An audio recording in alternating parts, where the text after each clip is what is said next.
throughout my career, like many people, I came to begin to question the system that I was in, and this led me eventually to gold.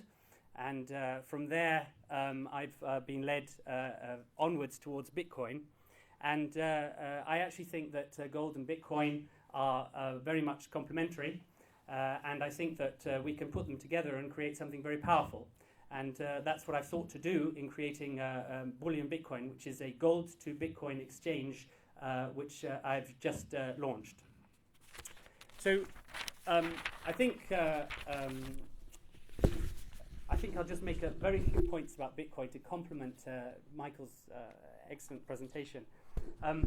Bitcoin is a decentralized digital currency that enables you to transfer value over the internet. So you can send digital coins person to person. You don't have to, using a Bitcoin wallet, you don't have to involve anyone else. And this person-to-person element is very important, and I think it's worth underlining. Basically, this aspect of Bitcoin restores control to individuals and takes it away from intermediaries and banks. So you cut out bureaucracy and transaction fees and capital controls and potential confiscation. You regain control of your own money, and you don't have to ask banks for permission to access your money, to make a transfer, to receive a payment, to basically you recover individual freedom. The second point is that Bitcoin is open source. No one owns it and no one controls it. So this is the second important thing. You can hold and transfer value, and it eliminates the counterparty risk that is inherent in the existing payment system. So these are just two very important points. Bitcoin restores individual freedom and financial privacy, which are things that are currently under massive attack in the current system. So I think that's very much worth mentioning. Just wrapping up on a few of the points that have been made, I don't argue in any way with anything that John said. I think it's absolutely brilliant. I'm a huge gold bug. But I think that really Bitcoin is a great complement to gold. I think they're brothers in arms, if you like. And although I love gold, it's not a very easy unit of account. It's not a very easy medium of exchange in the internet age. No one thinks in gold grams. No one goes around with gold in their pocket paying individually. And if you wanted to do it over the internet, it's very cumbersome. So, I think this is one reason why fiat currency has persisted in the internet age despite its flaws, because it's easier to whiz digital dollars around the system than it is to pay in specie. But Bitcoin is designed to overcome this. Bitcoin is a currency that is designed for the internet, allowing prices to be quoted globally and settled electronically, almost automatically. So it's a brilliant internet medium of exchange and unit of account. Obviously, as we've seen today, and Bitcoin is a new technology, so it has its ups and downs, it's very volatile, and we have the problems with the Mt. Gox exchange, so it has its downsides. It's unproven as a store of value in the way that gold is proven as the ultimate store of value, as outlined by John. No one's liability, all the good things about gold, and therefore I think that gold has obviously shown to be the ultimate store of value. But I think that the combination with Bitcoin remonetizes gold and allows global electronic transmission of gold effectively over the Bitcoin protocol. So what I've sought to do is to create an exchange that directly links physical gold and Bitcoin. And so we create for Bitcoin a non-fiat monetary portal, and we create for gold a means of effectively going into global electronic transition. If you like, you can think of gold as a savings account and Bitcoin as a current account. And when you need to make payments out of a current account, you can whiz them around the internet using Bitcoin and then bring them back and then back into the safety of the savings account that is gold. So I think that digital gold, as Bitcoin is known, is a brother of physical gold. And so it's important that they're put together. I'll try to be as brief as possible because I know we've had a long series of talks. I'll just talk about my exchange slightly. Bullion Bitcoin is what I call a next generation Bitcoin exchange. And the problems that you see about the exchange of Mt. Gox that has collapsed today I think there are 4 areas that need to be improved in the Bitcoin ecosystem. The first area is Bitcoin security, where obviously the Bitcoins in Mt. Gox have sort of vanished somehow, whether for whatever reason. Regulatory compliance and transparency, safeguarding customer assets by design, and going beyond the legacy fiat system. So I'll just go on a bit about that very shortly. In terms of Bitcoin security, within our exchange, we've created a wallet, a place where you can hold Bitcoins, and this wallet effectively is directly auditable. You can see the Bitcoins on the blockchain. The blockchain is where you can see all Bitcoin holdings. You can see the Bitcoins directly on the blockchain and compare them to the balance that is shown in your wallet in our system. And so they are in that wallet. It's like allocated Bitcoin, effectively. Instead of allocated gold, I'm introducing the concept of allocated Bitcoin, because they are in a specific wallet address in a specific place. And they can be released by you requesting withdrawal, and by the withdrawal being countersigned by a regulated payments institution, FCA regulated, who will countersign the withdrawal for security. And the withdrawal will only go to one particular address, which will be your personal wallet address, not to any address in the world. So in this way, we've tried to design it so that the Bitcoins can't go off and be sent off by one person to any address in the Bitcoin network. They can only go to one address, your address, and they have to be countersigned by a regulated payments institution. In terms of regulatory compliance, the existing Bitcoin exchanges, it's all very Wild West. We don't know who owns them. We don't know where they are. We don't know if they have any regulation. There's no accountability. There's no oversight. So we're trying to overcome that with the exchange that I've created. So it's 100% owned by, effectively, me. It's domiciled in the UK. The exchange manager and the administrator are regulated by the FCA. We're carrying out AML on customers. Payments are made by an independent party, by the administrator and the customer together, not by me. We are, because of our regulatory permissions, excluding retail clients, and we're not dealing with the US, which has its own enormous regulatory regime, which is best left to its own devices. In terms of the way we've designed it to safeguard customer assets, essentially, there are 4 states within the exchange. You either have allocated gold in your own account, or you have gold held in Bullion Bitcoin Limited's allocated account on a bailment basis, or you do an exchange, say, directly, physical gold for allocated Bitcoin, and then you have allocated Bitcoin held in a secure identifiable vault address in our system, or you move the Bitcoin to your own wallet, which is, again, under your direct control. This just shows the flow of assets coming in. Gold is in. We provide a sort of receipt which manifests our ownership, and another customer brings in Bitcoin. An exchange happens between the 2 customers, gold to Bitcoin, and then gold is delivered effectively out of the system to the customer that sold Bitcoin and bought gold, and vice versa. I think that when I look at gold and Bitcoin, I think that, as I say, it's very important for them to act together and to be, I think they're very strong complements to each other. The exchanges that we have now, where people are trying to exchange between Bitcoin and fiat, this is necessary but limited. It doesn't allow us to develop Bitcoin to its full potential. I think the aim should be, as John sort of alluded to, is to create the building blocks for a real alternative monetary system. And so I think the combination of Bitcoin and gold offers this possibility, and we should take it. Thank you.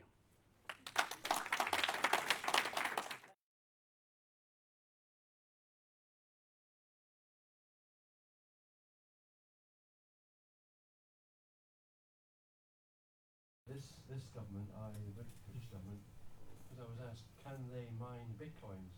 I said yes. And I said you could even invent your own cryptocurrency, and you could mine the first 10% of it, and then give half away. Why would we do that? I said, well, why shouldn't we do that? and the remainder of the 90% would be mined as a public-private enterprise. I said, why should we do that? I said, well, everything else has been commoditized or privatized. You've privatized the electricity, you've privatized water. Why don't we privatize money? So doesn't any government, not just the UK government, create its own virtual currency and have it running alongside the fiat currency? And that would work.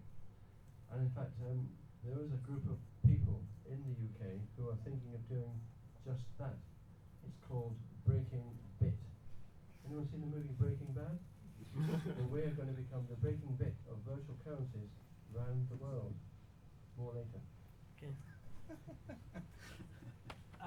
Well, I mean, I think that one of the problems that they're having going back to the gold standard is that the claims in paper gold vastly outweigh the actual physical that's available, and any move towards the gold standard precipitates a sort of run on physical gold, I would imagine.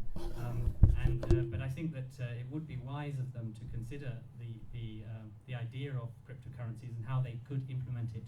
And I think that it's hard to avoid. Even if you don't like Bitcoin or you don't think Bitcoin's going to work or whatever, it's a revolutionary idea. The idea that you can transfer value person to person is a revolutionary idea. It's going to change the world.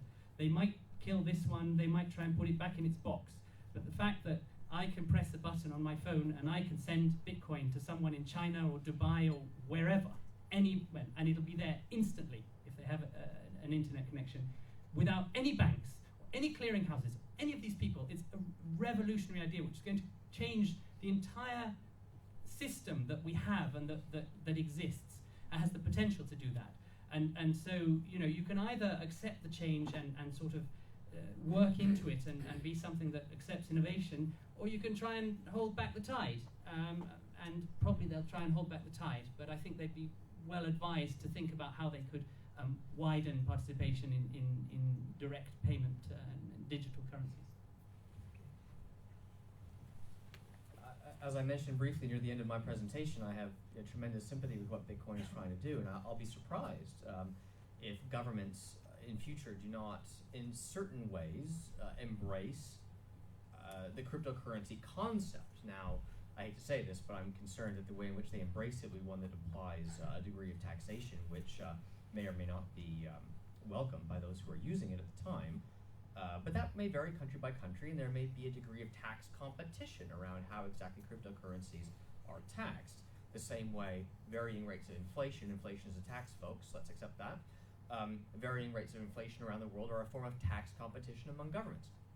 I will say this, when I put on my rarely worn sort of geopolitical / military hat, and I imagine some major dispute about God knows what occurring in Iran, Syria, Ukraine, who knows where it will be, when the tanks roll in, I don't imagine them seizing bitcoins.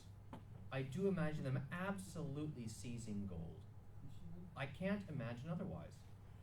And maybe that's a fault of my imagination and perhaps not thinking far enough into the future, but it just seems to me that for all of its promise as an alternative currency, there is a rough patch that we might have to get through in world history to the other side. And I don't see how you get through the rough patch that I think probably lies ahead as the global system deleverages, as the dollar loses reserve status, and as perhaps a handful of conflicts arise. I don't see how you get through that rough patch without gold becoming relatively more important as the ultimate store of value rather than relatively less.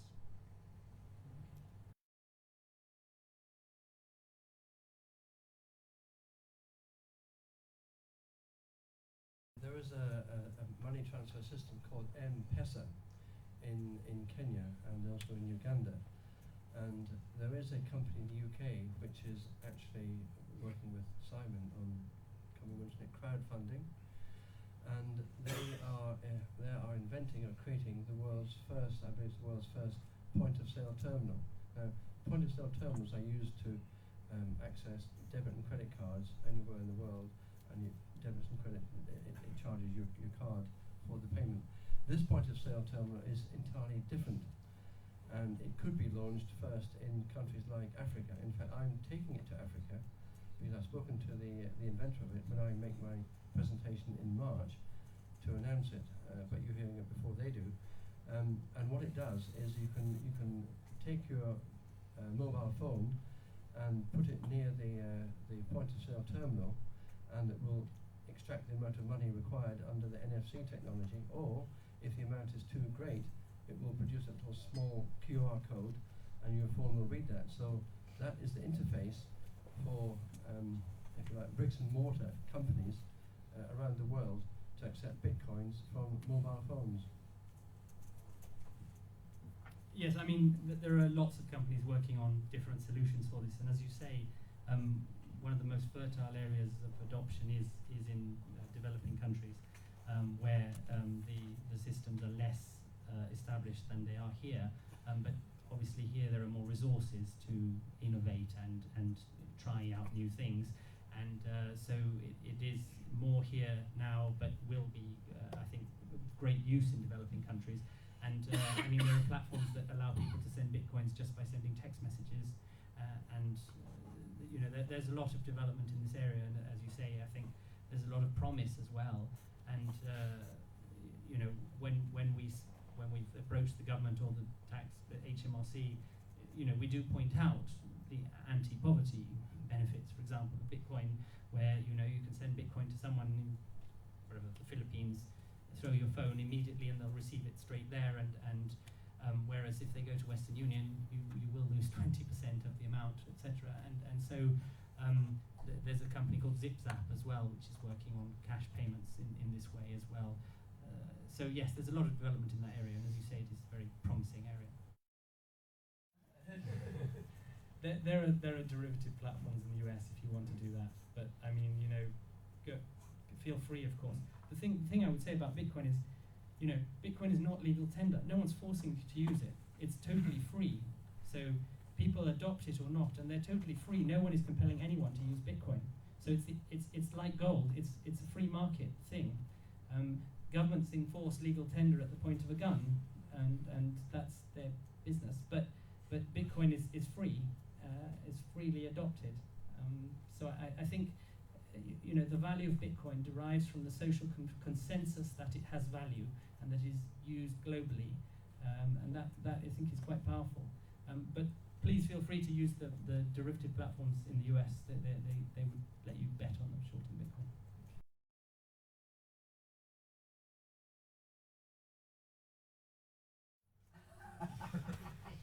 The Russian guidance is a little bit ambiguous, but they have basically said.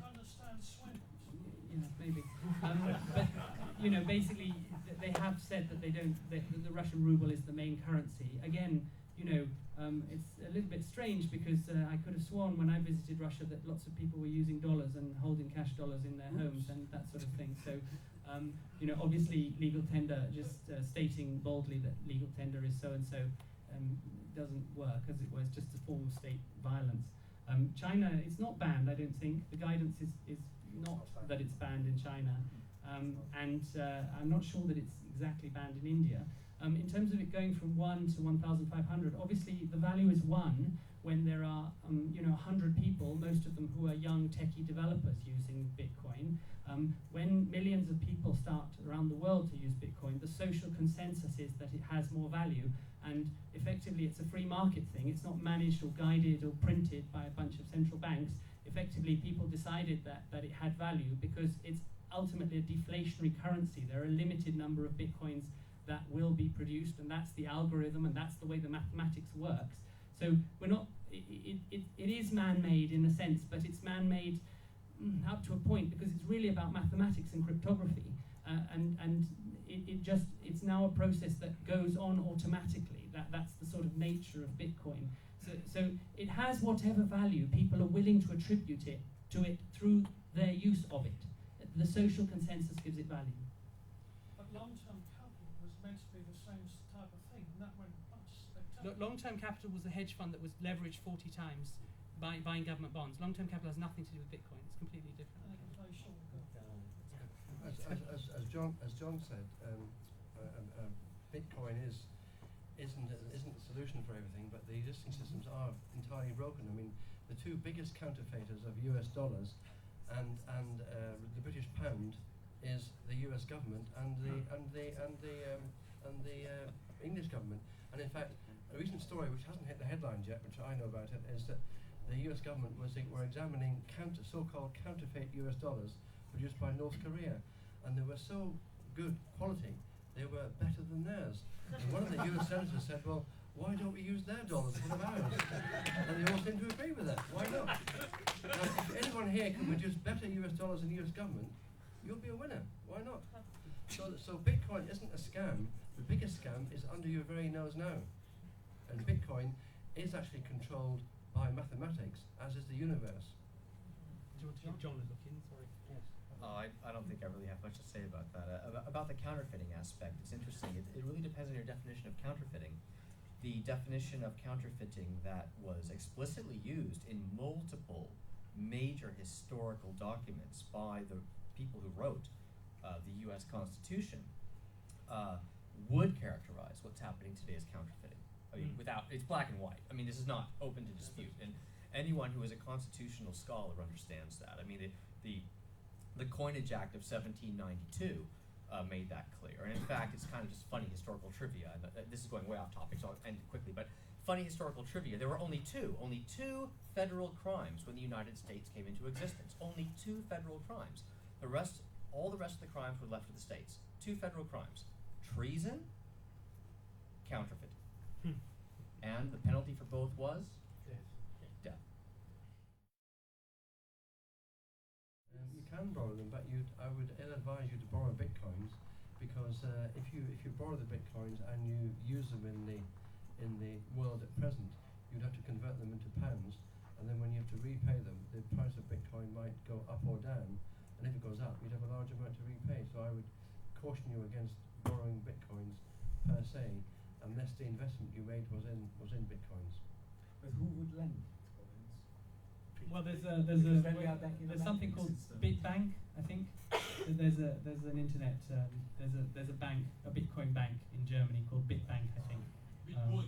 Bitbund. Bitbund, not Bit. There you are. Bitbund.net. They'll lend you some Bitcoin. So. It's a peer-to-peer.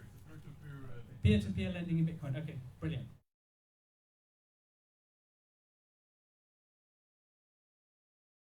Do governments manipulate any market? I mean, they don't manipulate interest rates. Do they manipulate currencies? No, never. Do they explicitly try to prop up the stock market? Do they provide subsidies to mortgages, corporate bonds, asset-backed securities in various ways?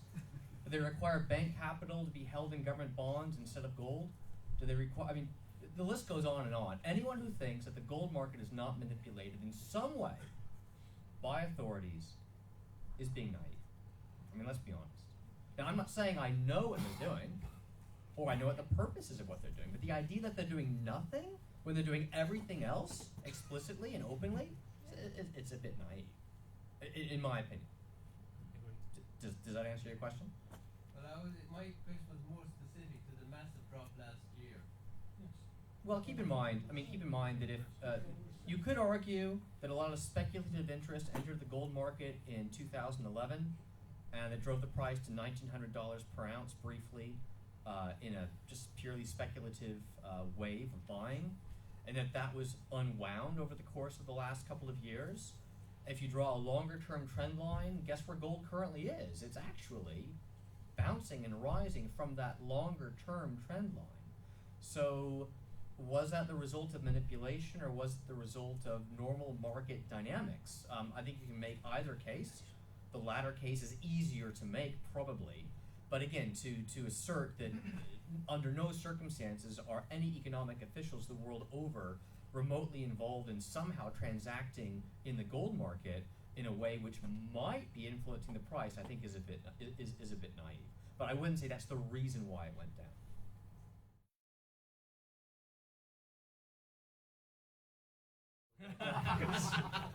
Now, I mean, again, this is a bit of a tangent. I don't want to spend too much time on it. However, let me just state a few facts.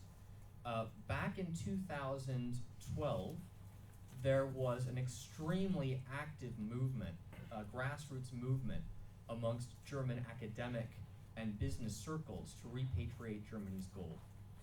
They made numerous requests through various legitimate government channels. They were all rebuffed.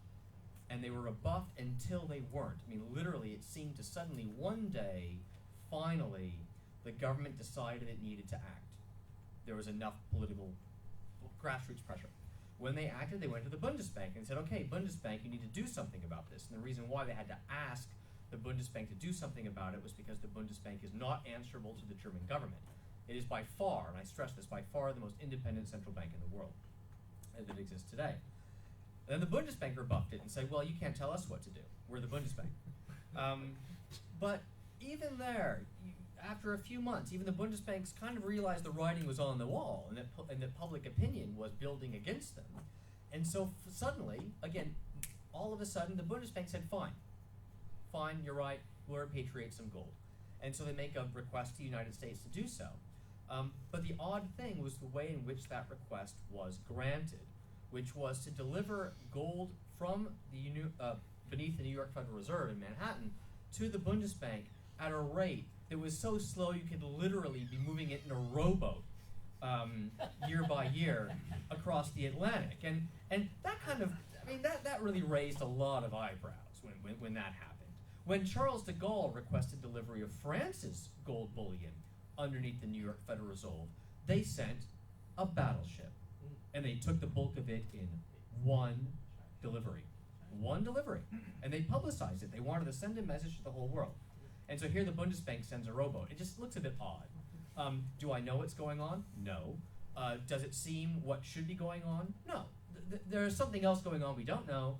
Someday the historians will probably get their hands on the relevant documents, but it's not what we're officially being told, in my opinion.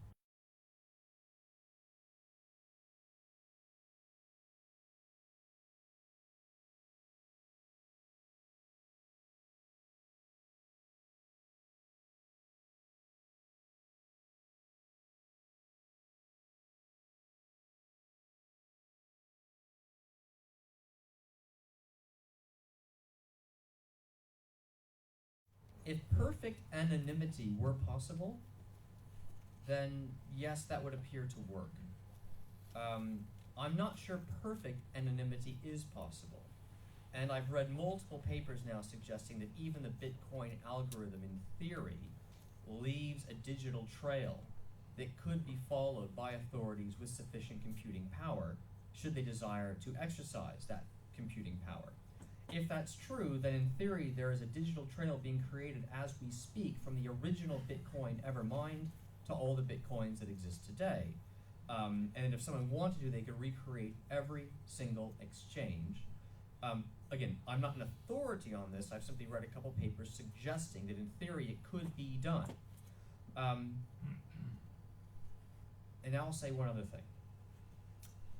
Have you ever noticed the first 3 capitalized letters of the original Bitcoin paper published by Satoshi Nakamoto? The first 3 capitalized letters. Satoshi, S, Nakamoto, and then the next capitalized letter is the letter A. Everyone knows that in Japanese they give their first name and last name in the opposite order. So in fact, the 3 first capital letters are NSA. But it's absolutely true, you know. The blockchain is the ledger where all the transactions of Bitcoins are held, and this is something that is currently available for anyone to look at. But pseudonymity is what Bitcoin gives people, the ability to have a wallet, and as long as you don't reveal your address to a third party, then it stays anonymous. There is a wallet being developed by Amir Taki, one of the original Bitcoin developers, who has been in or was in contact with the original inventor, and that's called the Dark Wallet, and that's been crowdfunded. I'm a very proud helper on that project, and as are other people here, and that will be announced in the next 2 months.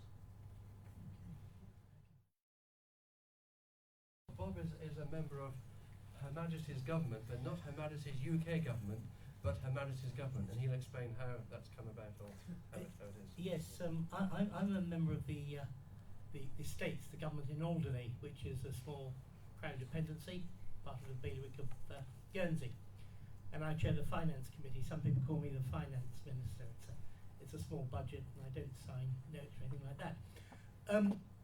We raise revenues in different ways, including commemorative coins, and we're in discussions with the Royal Mint. It's under NDA at the moment to issue, as some of you will know, a commemorative coin with the Albany logo on one side and Bitcoin logo on the other side, with gold content and one mined Bitcoin. The reason for the confidentiality agreement with the Royal Mint is they're putting new technology into the coin. We have a long existing relationship. We're doing it ostensibly to raise additional revenue funds. We do quite well out of the royalties from coins, but in one sense it's a Trojan horse, because if you can demonstrate Bitcoin in specie, if you like, physically, it may give it more credence and confidence, and particularly if it's done in association with the Royal Mint.